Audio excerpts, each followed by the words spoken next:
S08E24. That's all we need. Hello and welcome to another edition of the Tigers Down Under. I'm your host, Alex, and with me I have Logan. How are you, Logan?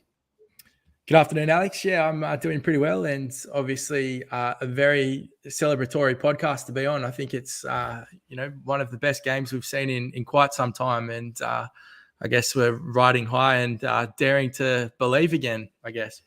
Yeah, absolutely. I mean, the Facebook chat that we've got going on between all the podcast members was having a bit of a buzz this afternoon, starting to dare to dream of looking up to the playoff places and sort of working out how many points off we are from various positions. And it comes off the back of a brilliant win, as you said, against QPR on the weekend, our first win at home since October, I want to say. Obviously, the World Cup break makes that sound a bit worse than it actually is, but 3-0 win, pretty comprehensive, and really, on the balance of play, one that we really deserved. They didn't really have much of a look in. No, absolutely not. And as I said, I think it's probably the most comprehensive performance we've seen in quite some time. And I know that can kind of always go with the fact that we scored 3 goals and kept a clean sheet. I mean, it's fairly hard to find fault in that respect, but it wasn't just the emphatic performance, but it was just like kind of the manner of the way we played. It was one of those games that never really looked in doubt. And I mean, look, we've spoken before about Liam Rosenior and the brand of football and the identity that he's trying to bring in what his philosophy at the club. And I think that was a perfect example of what it can look like. And I mean, when you see teams like QPR open up for that, particularly the last goal where Connolly, it was realistically just the simple long ball from Seri over the top, and I need to find another angle of that because I still don't understand how he was onside. it felt absurdly offside, didn't it? Except for the fact that even the fact that they were that kind of mesmerised by what was seemingly just a straight long ball probably speaks into potentially how tired they were. And how much they had really struggled with the movement that we'd thrown at them all afternoon. So, just a fantastic game to watch. And it seems, we've been singing Oscar's praises in the last few weeks, but it seems like there's a new goal scorer in the city ranks emerging. No doubt at all, especially on his 23rd birthday as well. It's a nice way to cap off the birthday celebrations with the 2 goals and the 3 points. Another player who'd actually celebrated his birthday the day before was Callum Elder. It was great to see him get what's a bit of a rare start this season for him. Unfortunately, due to Greaves, hopefully not a serious injury. I mean, it's so hard to get a read on how serious injuries are these days because the manager or the club will sort of say, oh, yep, it's just a knock or it's a precaution, and all of a sudden he's missing the game. Hopefully he's back for Cardiff. But look, Elder was more than capable as a deputy, really stepped in. I thought he was one of the standouts on the pitch today, on the weekend as well. Oh, absolutely. And we know what Callum Elder brings to the championship. I know that we also have our bias in the sense that he's a fellow Australian, and I guess the investment for us is a very easy one to have. But, it's not just the fact that, that's how we view him. We know that at the championship he's been up there, particularly in the form of assists. Like for a defensive wingback to have created as many goals and had his hand in as many as he has had. We know what he brings, and so he's a more than suitable replacement for anyone across the back line that may require it. Yeah, and the other one that came in, Tufan, coming in for Coyle into the lineup, got the assist / involvement for that second goal, however you want to view that from the own goal. A lot of people sort of have been crying out for Tufan to start in recent weeks, and then obviously as soon as he starts, we do get the win at home. There's maybe a little element of causation versus correlation with that, and whether he was actually the cause of the win. But how did you view it? And do you sort of see, City as being a much more dynamic side with him in the lineup, or you think it's more a bit of a coincidence? I think it's a difficult one to gauge because it almost feels like when Tufan signed, at the beginning of the season, is we knew that he wasn't up to the fitness level that I guess was expected of him. And there was a lot of talk about, wait till he gets fit. But I mean, in so many ways, some of the best football that he played was in those introductory games, even though it was on reduced minutes for a lot of the time. But, he was quite prolific and went on that little stretch of knocking in a couple of goals and being arguably our most kind of dangerous player at the time. So we've seen glimpses of his quality all throughout, and I think that it's no real question for mine that if we've got an entirely fit squad, then he's certainly in the first 11.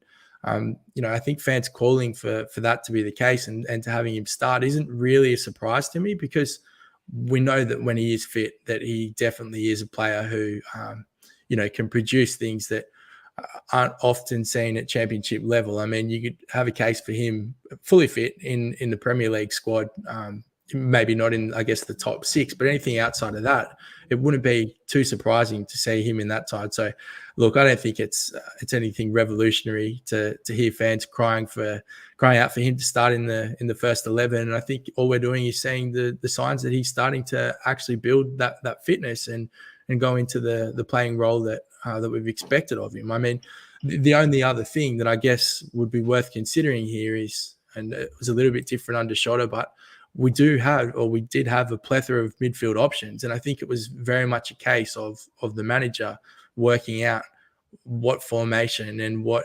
suitability, how to play Tufan. And I think that was probably a large reason as to why, certainly under Rosinha, we haven't seen him playing 90 minutes.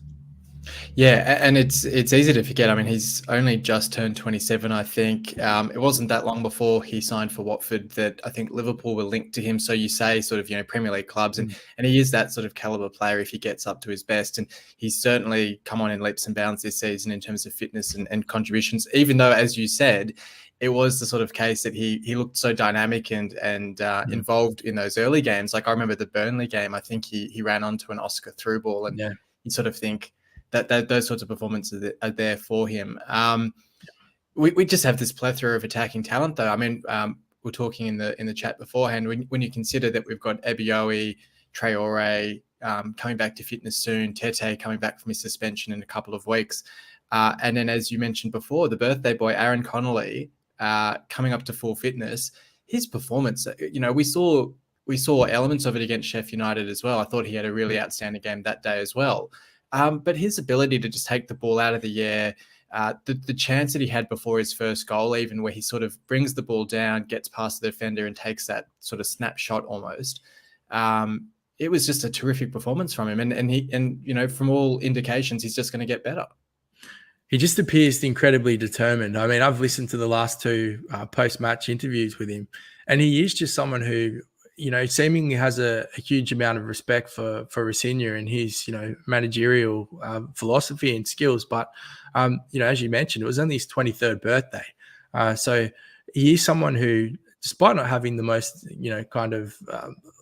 impressive goal scoring record, he's obviously a player that warrants a great amount of promise, which is why we've seen him reach the heights and be signed for the clubs that he has, previously. But I think, that performance on Saturday evening or, Saturday evening our time was one that just really speaks to, to what certainly scouts and other clubs have kind of seen in picking him up. And, it's also no surprise that he is an international representative as well. And I really can't wait to see what he can do over the remaining remaining leg of the season, because if there's anything, like the quality of touch that we saw from him in that third goal and how cool the finish was in the first goal as well, he looks like we've got quite a player. Yeah, it's funny. I mean, you talk about the fact that he sort of struggled at his previous few clubs. I heard, I think, Fletch on the commentary saying, he's already equaled his tally for Middlesbrough after just a couple of games for us. I did happen to see that Marcus Forss got a goal for Borough as well at the same time. And you think it's funny how that works out sometimes, that Forss really struggled with us last season. Connolly struggled with them last season. You swap the clubs and granted, swap the managers as well, or change the managers as well. But all of a sudden, they're both thriving in their new environments. So it's funny how that sometimes works out. Yeah, absolutely. And I think that, there's players that Josh King's one that comes to mind. Yeah. Chuba Akpom as well. Shuba about Akpom as well, Yeah. absolutely flying. And actually, the other one that that maybe could be in that same category is Marty Waghorn as well. So we've seen it happen in previous years, that's for sure. Yeah, no doubt. Look, the other player I wanted to mention, and it's sort of a precursor to my votes as well, but I thought Sean McLaughlin at the back was outstanding. Yeah. There was a particular sort of section of the game where it was particularly highlighted. I think QPR's left back went off injured, and they hadn't yet made the replacement, and we clearly just thought we'd target that side whilst they were down to the 10 men.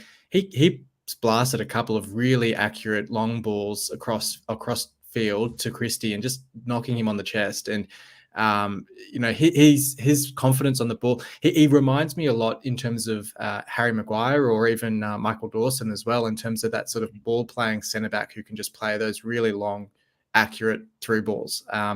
And he's just coming on in leaps and bounds every week. I think, you've already kind of touched on it as well, Alex. It's not just that, but the competition for places now, we're really starting to see a squad that is beginning to have an identity. And, each player offers like very different attributes. And I think Rosinha is now that he's come in with a very clear identity of what he wants to play, you can see that the players are buying into that. And, on some days that might not be that particular chess piece, I guess, that's used. And I just feel like that hasn't necessarily been the state of what we've seen in City over the kind of the last few years, or certainly as we've been fans. It's very much been a case of, this is our best 11 if they're fit. That's almost who will play. There hasn't been a whole lot of chopping and changing. We've just been blessed with a lot of injuries. I would say that's opened up opportunity. But now there really does seem to be this sense of a full squad and seeing what kind of brand of football can be played. And so I think it's an exciting time, not just for the fans, but also the playing group to actually see this level of competition to get into the side, and hopefully that does translate to better performances. Yeah, no doubt. Well, look, so I'll run through my votes for the game and then I'll grab yours. But I thought it was hard to look past Connolly for the 3 votes, the 2 goals, the all-round performance. I thought he was absolutely outstanding. Look, there's half a dozen players you could cast votes for the other 2. I think, a player we haven't really mentioned, but sort of shouted out after the Sheffield United game. I thought Seri had another outstanding game, but missed out on votes on this occasion. I've gone Christie for the 2 votes. I thought, his work to set up that goal for Connolly in the first case, his play on that right-hand side, he's turning out to be, as a free signing that we picked up sort of, I can't even remember. I think it was might have been outside the window. I think it was just a free agent signing that we picked up. Has really transformed our attacking impetus from defence. And then 1 vote I gave to McLaughlin. You sort of referenced it before. I would have given the 1 vote to Elder, but I think I'm almost reverse biased against him, where I feel like, I don't want to give him the vote because I'll feel biased. But look, he's pretty stiff to miss out. I think he had a terrific game as well. Yeah, look, Alex, I think that I don't have any shame when it comes to this, and I will give him my 1 vote because he was outstanding. And as you mentioned, I guess Seri was another honourable mention who definitely could have got a point purely for that audacious long ball. And I know that he did a lot more on the night, but it was just a brilliant ball and made to look even better by Connolly's touch. So I think it's very hard to make a case that Connolly doesn't get the 3 points. It was an unbelievable brace, and just like as we talked about, the optimism that I now have around him based on not just that 90 minutes, but as you mentioned, probably the knock before against Sheffield United. But he would have my 3 points, and I agree. I thought Christie is just he's such an exciting prospect to watch go forward. He looks kind of fearless, and yes, of course, like he loses the ball every now and then, but as you mentioned, that move that he put on to create that assist, that it was almost so quick that it felt like the TV camera kind of adjusted, and like as a fan, you almost moved your head past and had to do a double take. So fair play to him, an excellent performance. So he got my 2 as well. But as I said, Callum Elder can have my 1 vote, and that will put you at ease. You can hedge your Good bet. stuff. Good stuff. Brilliant. Well, look, we'll talk about the transfer window now. It does shut tomorrow morning our time, and today, if you're listening over in the UK, sounding like it could be a reasonably quiet end to the window. I think there's been a few links to players, Harry Toffolo, KLP as well, potential loan bid. Neither of those look like happening. I think Toffolo's now signed over in Belgium with Anderlecht. Carl Darlow is the main one I think is going to come in, and it does sound like a funny one. I hope we've already got all the paperwork signed and lodged, and it's just a case of, I think he's coming over after they've got their League Cup semi-final second leg tonight, and he's going to drive up or fly up to Hull after that. So I'm hoping it doesn't go to penalties or anything like that, and have a tight finish. But I assume everything's all done on that one. It's just going to be the announcement. Are you? I mean, looking back on it, then you've kind of got the three incomings in Darlow as a keeper to give Ingram competition. You've got Connolly, who we've just been talking about, and Malcolm Ebiowei, who we'll hopefully see a bit of against Cardiff. But look, I think that was probably the main business we wanted to do in the window. Yeah, absolutely. I mean, look, the romanticising the idea of KLP coming home, even if it is just on a loan spell, is always something that, particularly a club like ours, the fans will get behind and entertain, because it would be something special. But as you mentioned, it seems incredibly unlikely at this point. And I think all our things considered, it's been a really promising transfer window, especially when you think about the fact that we still haven't seen Traore yet.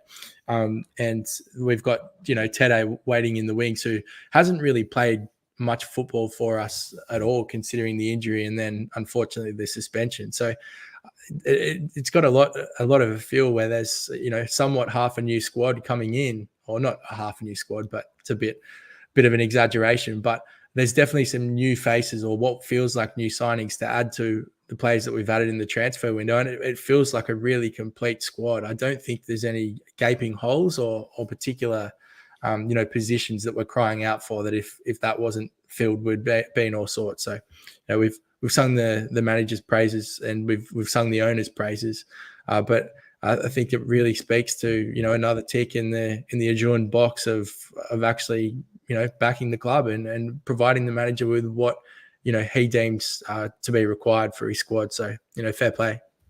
The only other one I guess I should mention, I think I've seen that we're trying to get Xavier Simons in on a permanent deal. I would guess that that's basically just to ward off I think I've even heard Burnley and a few others in Millwall as well are interested in trying to get him on loan or on a permanent from Chelsea, because he hasn't played for Chelsea yet this season, so he can go to another club. It's hard to judge him too much given his limited game time. He did look brilliant against Fulham in the FA Cup. If we can get a permanent deal done for that, I don't see any issues with that. I guess I just want to think, what's his, pathway into the 11 or into our team going forward. Yeah, that's right. And I think that's probably what they'd be weighing up. We don't have the luxury, as you said, of seeing too much of him. I'm sure that they would have seen a lot of him on the training ground, and certainly when they scouted him or decided to take him on loan in the first place. I'm sure the managerial staff have got a fairly good idea of what they expect from him, and I guess they've got their prospective idea or plan of how he may fit, and we'll leave that to the people that know a lot more about football than we do. Yeah, absolutely. It'd be nice to tune in to deadline day tomorrow and have a little bit of excitement. So we'll see if anything happens on that front tomorrow. But cool. Okay, well, we'll preview the Cardiff game in a second. We'll do our game of Who Am I first, if you're good to go for that. Let's do it. Let's do it. All right. So I made 156 league appearances for City, and I scored 16 goals. I always feel like instead of getting the next clue, I should just have a random stab. 16 goals. Okay, so I think I'm likely looking for some level of midfielder, or perhaps a wing back. No, I'm just going to go against myself here. I've got nothing. Give me the next clue. No worries. All right. I joined City initially on loan in 2012. So that would have been under Bruce, and then signed permanently in 2013 before departing in 2018, which would have been Atkins, I think. and I signed for Reading. Oh, okay. Signed for Reading.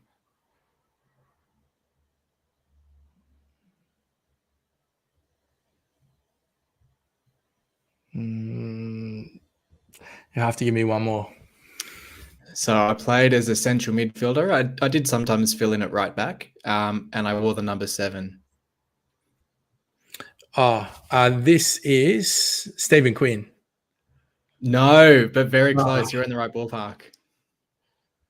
Yeah, actually, that's a good point as well, because he joined Reading as well, didn't he? Yeah. Actually, there's 3.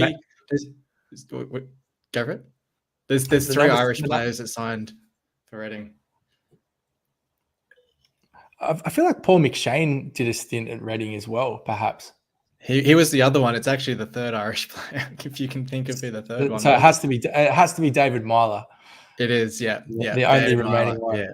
Okay. Yeah. And so I think, I was just thinking that as I said that I think McShane left first and joined Reading, and then, actually McShane and Quinn might have joined at the same time, and then Myler a couple of years later. And so I guess what makes that one kind of difficult is I don't think from memory David Myler accomplished too much in Reading. I'm not sure if he... No, he didn't. Yeah. He didn't play too many games, but that... You forget that he was there. Yeah. Yeah, that's right. I actually just finished reading his autobiography, and he had some interesting comments about his time at Reading in terms of, I guess, the culture around the club. He did say, like, the fact that McShane and Quinn were there really did help. But I think he had a couple of injury issues as well. And so he went out to Coventry at the time in League One on loan. But I think Reading basically said to him, "You've got no future here," and wanted to tear his contract up, which was a bit of a shame. But yeah, he retired at 30, which is remarkably young. But there you go. Yeah, David Myler. Good stuff. I realized, when you said Quinn, I was like, oh yeah, I completely forgot that, like, all 3 of them went to Reading, which is a funny one. Yeah, I think joined around the same time. One of the things that I do remember about David Myler, apart from the fact that he's a FIFA god, and I think he played one of the highest levels out of any of the professional football players. I think he was, very quality when it came to using the controller.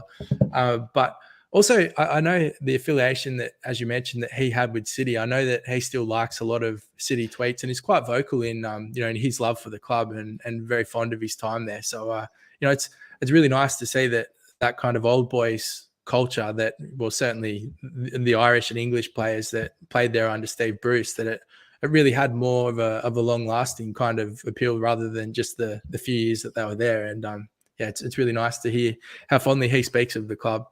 Yeah, well, I think he still lives in Hull. I think he said he lives in Hull, and he now goes to the games with his kids, and his kids are growing up as City supporters, which is pretty awesome to hear. And maybe in a year or two, when we're in the Prem with Rosie still as the manager, maybe there'll be a spot as an assistant manager for him, which would be pretty cool. We'll see how that all goes. Okay, well, we'll talk Cardiff now. And speaking of managers, they have just appointed their new manager, Lamouchi, who was the former Forest manager. After sacking Mark Hudson after, 4 or 5 months in charge, he only took charge during this season as well. On a pretty bad run of form, with no wins in 5, 3 draws, 2 losses.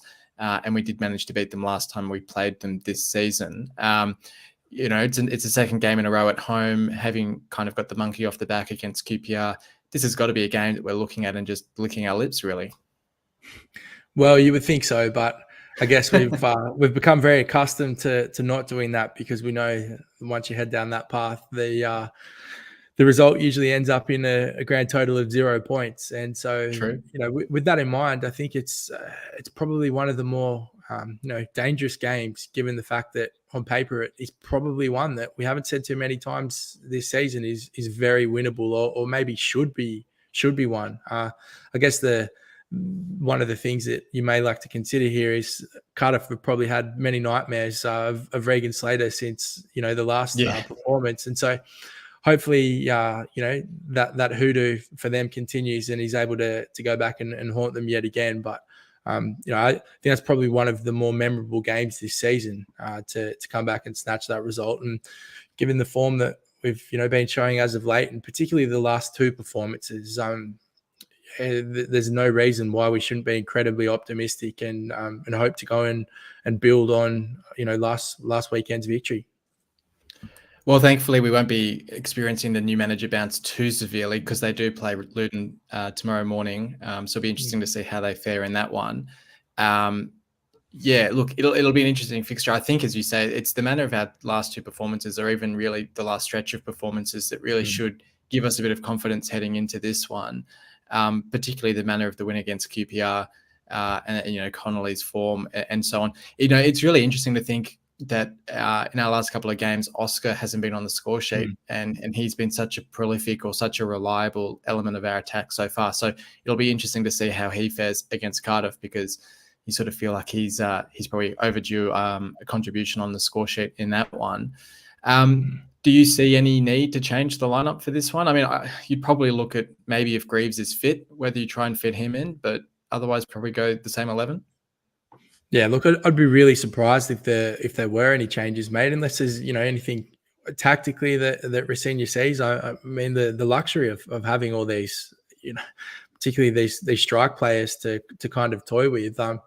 You could surprise them with almost anything, and I guess that will be the only real possibility outside of the whether Graves is fit. Like there's no reason to kind of go and change a winning squad. But more than anything, I think it's the fact that, as we said, this whole idea of building an identity is something that Rosenior will want to continue. So to keep chopping and changing a squad frequently is probably something that he will seek to avoid if possible. So yeah, I don't think there'll be too much change, and I'd be more than happy to see the same 11 begin the game. Yeah, no, I completely agree. And I think for me, the main one I'd be looking forward to is hopefully seeing Ebioe on the bench and potentially seeing him get a sort of 20-30 minute cameo towards the end of the game. Yeah, absolutely. I think that's one that the fans will be very excited to see. And I guess the other big question for me is but now that the hype that surrounds Connolly after the last weekend, if he was able to get on the score sheet again, then straight away you've got a real fight for those positions up top. And with Tete coming back, it's like someone's got to miss out, and that's when it gets a really interesting headache for Liam Rosenior.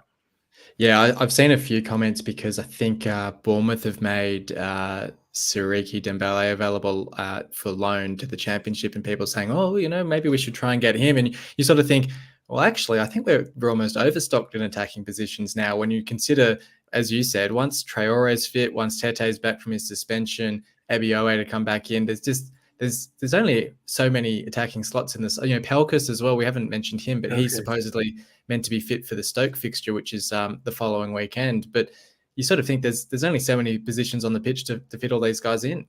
Well, and absolutely one of the greatest luxuries that we could have as City fans. It's not something that we are used to seeing, of having a host of attacking options. So you just got that feeling that these next couple of fixtures are crucial.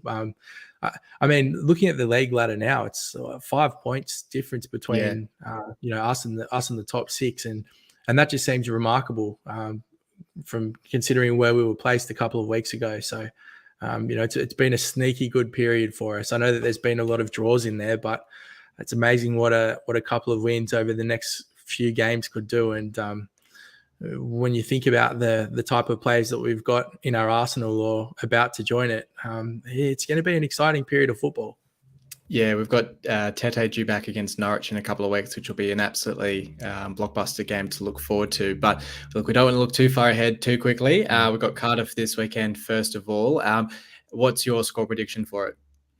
Look, I know that this sounds like a contradiction today, but this is definitely a game we should win. And although I know the danger in being extremely positive, I can see us winning this one, and I think we're going to win 2-0.